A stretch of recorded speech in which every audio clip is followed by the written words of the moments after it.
दो चीजें पूछना चाहता हूँ। एक तो जब आप अपने फॉर एग्जाम्पल ये चांस मिल जाए कि आप अपने 16 साल वर्जन से मिलें, 16 साल का नूरुल हसन, लंबे लंबे बाल, प्यारा सा दिखने वाला, उससे आप मिलें तो आप उसको क्या कहेंगे? अब ये मत कहिएगा कुछ नहीं कहूंगा, बोलूंगा जो कर रहा है ठीक कह रहा है, क्या कहेंगे नूर भाई? मैं कहूँगा बेटा अब बेहोश ना हुआ कर इतना ज्यादा।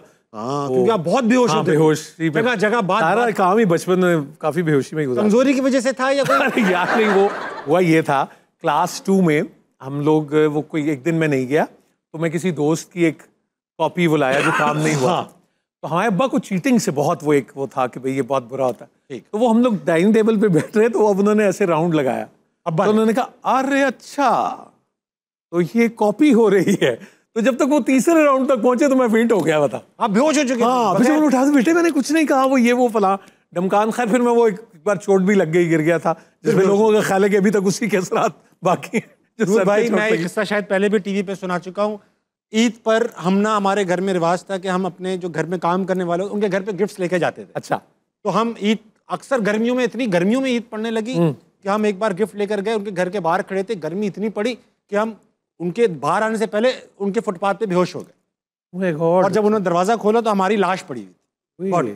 तो वहां पर और ना वो शुगर डाउन, और वो गर्मी मतलब बकायदा पड़ा था और चेहरा सफेद, आंखें खुली हुई। तो उनका मोहल्ला जमा हो गया कि याकूब का साहब मर गया, याकूब का साहब मर गया। और फिर वो मेरी बॉडी को उठा के ना वो नहीं होती पिकअप, छोटी पिकअप, उसमें डाल के सिविल अस्पताल ले गए। अच्छा, बीच में ही वो सड़कें ऐसी थी खटपट खटपट। और क्या उम्र होगी तुम्हारी? अरे उम्र तो पक्की थी पूरी, 22-23 साल का था मैं।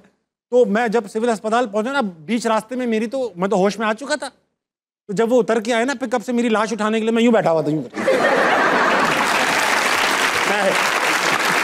वो मुझे नहीं पता था मैं यहाँ कैसे पहुंच गया हूँ। ये बात सही है। लेकिन आज तुम सच सच बता दो कि हुआ क्या था। कमजोरी, आपको पता, गर्मी वाकई बहुत थी और हम ना वो ऐसे बस बेहोश हो गए। बाद वक्त नाश्ता वाश्ता खाना ना खाया तो खाए निकल गए थे, आपको पता ही, ऐसे कोई मशकूक बात नहीं। लेकिन जाने से पहले मैं चाहता हूँ नूर भाई कि आप ये बताइए कि जो भी आपके फैंस हैं लाखों करोड़ों दुनिया में, अगर आपके उनके अंदर से कोई एक गलत चीज, कोई खामी खत्म कर सकते तो आप क्या खत्म करते? मुझे लगता है कि शुक्रगुजारी जो है, ग्रेटफुलनेस जो है, वो बहुत बड़ी दौलत और असासा है और अल्लाह नाशुक्रों को पसंद नहीं करता।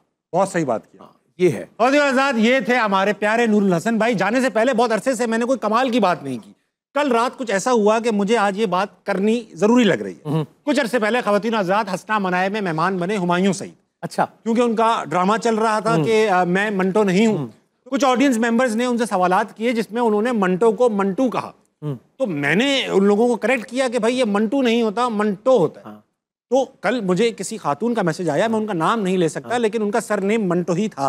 लेकिन मैं आपको इसमें एक सनद भी अभी दे सकता हूं। मैं आपको तो उनका आया कि भाई ताबिश हाशमी, आपका शो तो हमें बहुत पसंद है, मगर आपने अपने शो में ये करेक्शन की, जो मंटू कह रहे थे आपने उनको करेक्ट करके मंटो कहा। दरअसल ये मंटू ही है, क्योंकि कश्मीरी गोत है, वहां पर इस तरह की जातें होती हैं, नेहरू, मंटू, कंजू, तो ये मंटू ही है। और खुद सादत हसन मंटो साहब ने इसका प्रोनाउंसिएशन बताया था कि वंटू वंटू। अब मैं आपको ये बताऊं कि बेगम खुर्शीद शाहिद, सलमान शाहिद साहब की वालदा, वो भी वहीं रहती थी, उसी इलाके में जहाँ, तो बीडन रोड पे वो आ रहे हैं और ये बेगम खुर्शीद शाहिद ने मुझे सुनाया। उन्होंने कहा, मैंने कहा मंटो साहब अस्सलाम वालेकुम।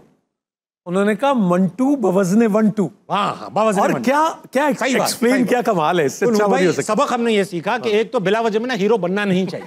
जब आप किसी को करेक्ट करें तो आपको पूरा श्योरिटी होनी चाहिए कि आप जो करेक्ट कर रहे हैं तो आप गोया खुद भी करेक्ट हैं, पूरी तरह से सही जानते हैं नहीं।